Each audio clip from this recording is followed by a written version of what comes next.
Welcome to Frank Uncensored. A listener writes to us and says, "Last year my child was born with a heart defect.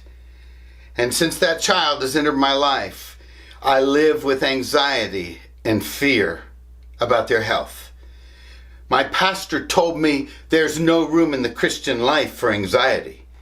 Is God angry with me for the fear that I'm feeling?" First of all, let me say, dear soul, I'm with you on this one. I have two babies with special needs.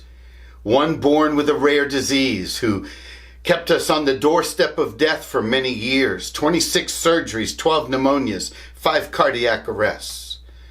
Then my number 3 child developed a late onset epilepsy, and her seizures got progressively worse with multiple trips to Mayo Clinic. Of course you're going to have fear. Of course you're going to have anxiety. People who talk like that pastor are either out of touch with what it means to be a human being in a fallen world, or they're way out of touch with the character of God. I once had a person call me and they said, "How are you doing?" And I said, "Well, I'm struggling with some fear and anxiety over this little girl." And they interrupted me and said, "Well, that's not of God." And I said, "No, but it's human, and last time I checked, that's what I am." If the body of Christ does a very poor job of letting people experience a fallen world and express what they're going through, and then if they're going to say there's no place for that in the Christian life, then what do they do with Jesus in John 17?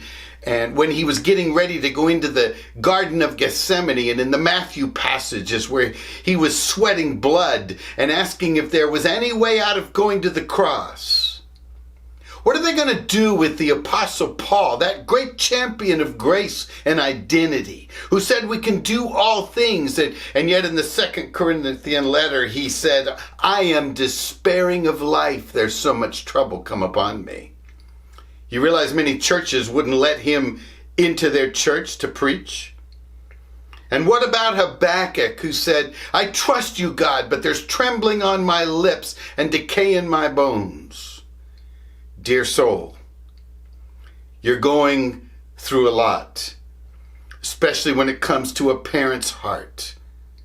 Give yourself the freedom to be human. For people to deny you to feel is denying your God-given humanity. I've got a lot more to say on that. We'll have to do it next time. Join us again for Frank and Uncensored, a ministry of our Resolute Hope. Choose hope. Choose Jesus.